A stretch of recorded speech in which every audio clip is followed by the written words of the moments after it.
yo me oto. Iragote mi wala yo. Iego kera tekbe. Iragote mi wala yo.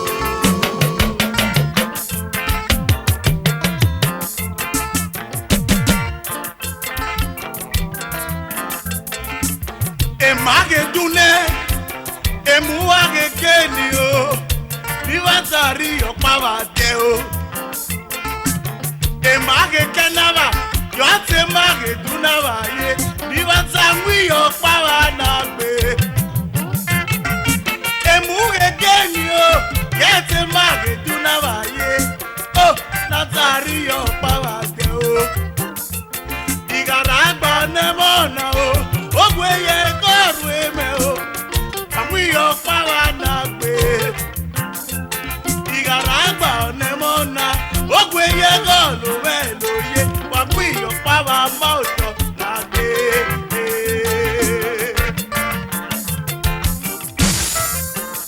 Ogera tekbe, Iragote mi wala yo.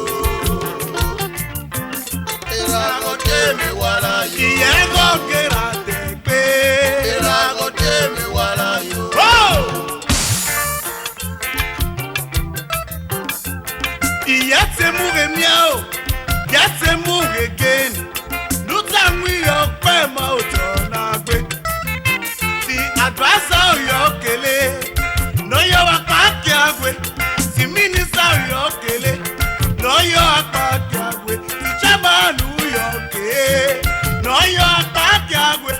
Senator oyokele, no yo apaki agwe. Sopa yo nuse, no yo apase we. Soba kinu yo nui, no yo apagi we. Iye kwe kwe, yo agwe mi wanu kwe. Yo agwe mi wanu kwe. Lutari yo pende o.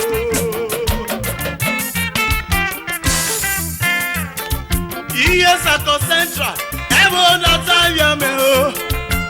Iye ni mera foti, no ya ogena o. Iye Sato Central, evo na tavya me o. Iye ni me foti, no ya ogena.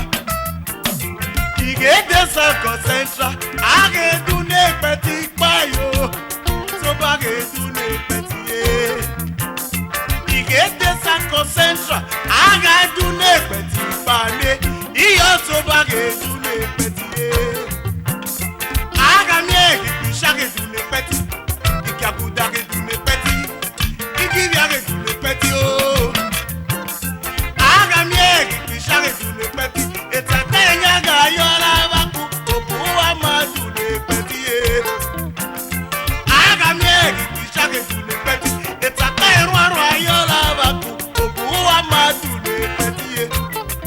Aga lui meki dala douye. Opola sa fie paye peti. Feke ro komire. Iyo lo gugele. Iwale guakele. Oh, feke ro komire. Oh, aga miegi shake du ne peti. Etaka yanga yola waku. Obiwa madu ne peti ye. Ebendi wage apa ofia ipeti. Lotegi ma ke mo ame. Ebendi wage ofia ipeti. Lotegi ma ke mo ifo. Ebendi wage ofia ipeti. Lotegi ma mo sipito. Ebendi wage ofia ipeti. Lotegi ma ke mo oge. Ebendi wage ofia ipeti. Lotego samoto. Iyo wagwe mi walugwe. Ogera tekbe. Iragote mi wala yo. Fire! Fire! Iragote mi wala yo. Ogera tekbe o. Iragote mi wala yo. Yo wagwe. Iragote mi wala yo.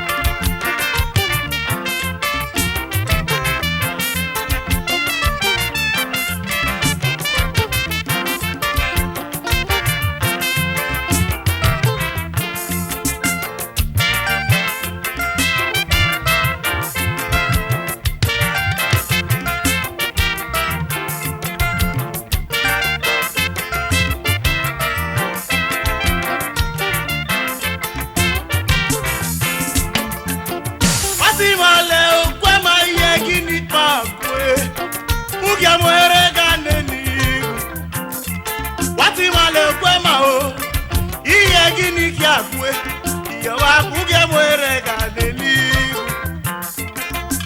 ogera tekbe gera ego teme wala ogera tekbe yelele o emi wa yo kele ni wa ta mu yo pawa na gbe iyo ba gome o aga mi e ichake tune peti ikivi ake tune peti igagunda obu amaye aga mi e ichake tune peti o ikivi ake tune peti iyo wa obu aduye aga mi e igagunda ake tune peti obu amadu ne peti e tina zono aro akia o igege data ko west ewo ni yeye irava gali go kipa to fit iya ni valele igina zono aro akia o honorevo kia gigina zole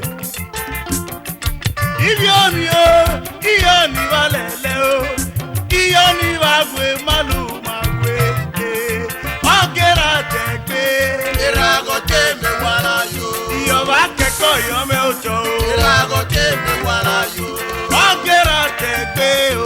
Iragote me wala yo. Fire! Fire! Iragote me wala yo. Ogera tegbe. Iragote me wala yo.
Obi wa ma dune peti ye